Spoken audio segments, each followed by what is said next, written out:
Hello everyone, welcome back. I'm your host Kevin. It's another episode of Survivalist Boards. If you're not a member of the forum, please get over there and get signed up. We are the premier survivalist forum on the internet. For those of y'all who do not know, Paladin Press is going out of business. And some of y'all may be saying, well Kevin, who's Paladin Press? Paladin Press is a publishing company. They played a very important role back in the 1990s. And I did a video about that, and if y'all want me to upload it, I will. But it's rather boring. It goes a lot, some history that a lot of people may not know about with dealing with the survivalist and prepping community.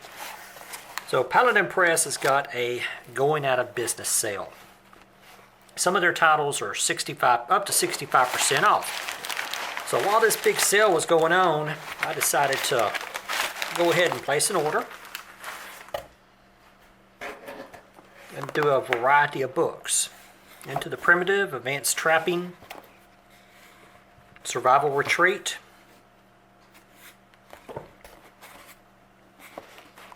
Subsistence Trapping, Dirt Cheap Survival Retreat,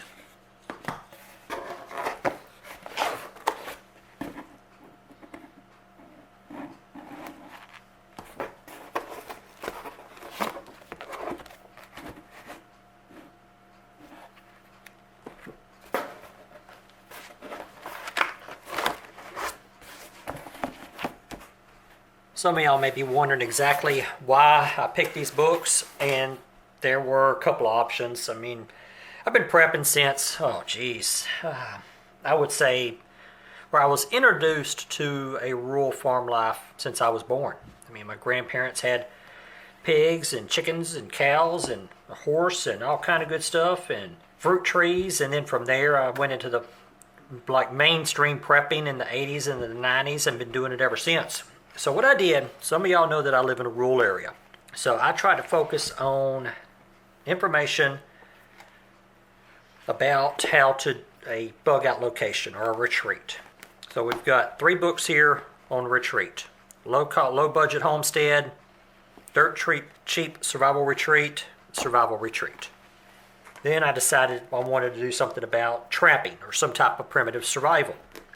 So then we've got 2 books on trapping. This I can use a trap on the farm or around the farm. Then we've got one about the coming dark ages, about wilderness skills, stuff like that. One for guns.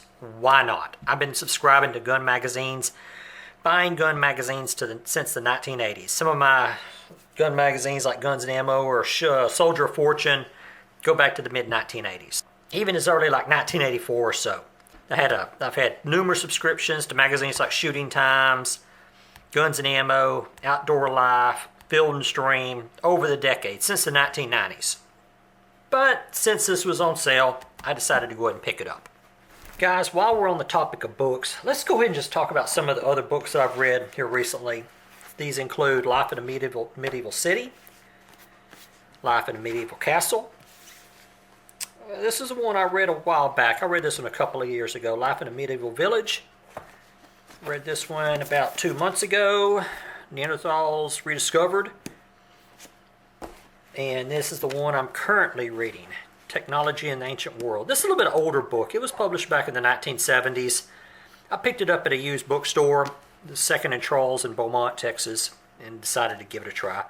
So we know, using historically research books, nonfiction, we know what type of stuff people faced in medieval times and as far back as Neanderthals. Is that like what helped drive the Neanderthals to extinction, that the issues that we could also face.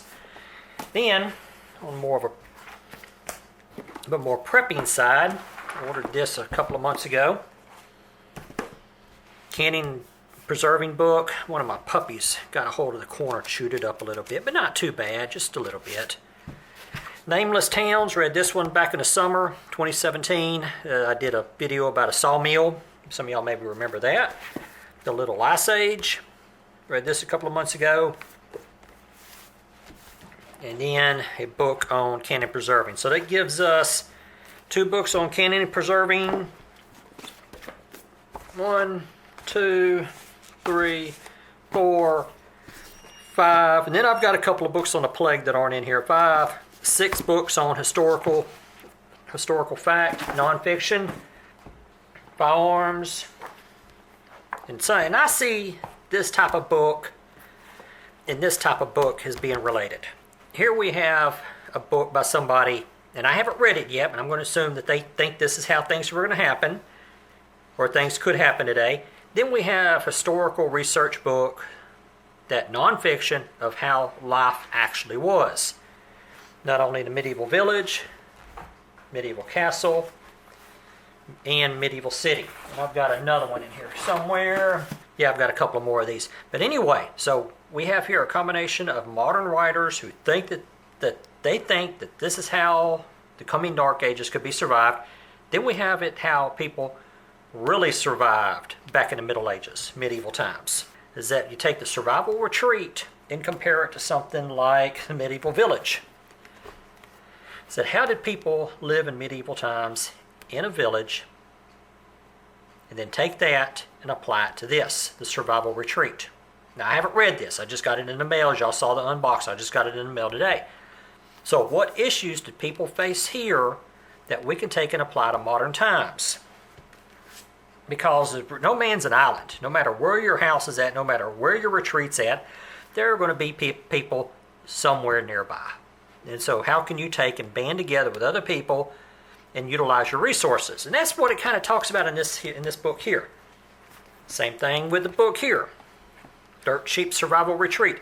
What can we take from medieval times and apply it to modern retreats? Well, everyone, I hope you enjoyed the video. Talked about a lot of stuff. We've talked about the new books. We've talked about Paladin Press. I made a video about Paladin Press. I was recording the audio with my phone. While I was recording it, the batteries on my camera went dead.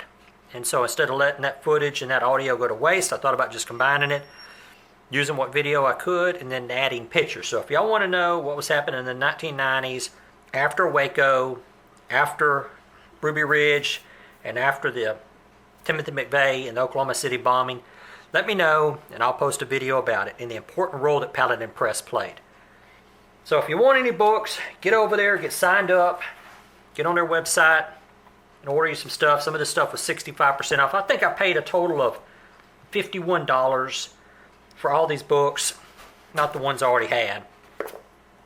But 6 books, I think I paid something like $51 for it, plus shipping. Alright guys and gals, hope y'all enjoyed the video. Talk about your survivalist library. What books do you focus on? Focus on fiction, nonfiction, just modern books? Do you include history books? What exactly does your survival library include? Anyway, I'll talk to y'all later.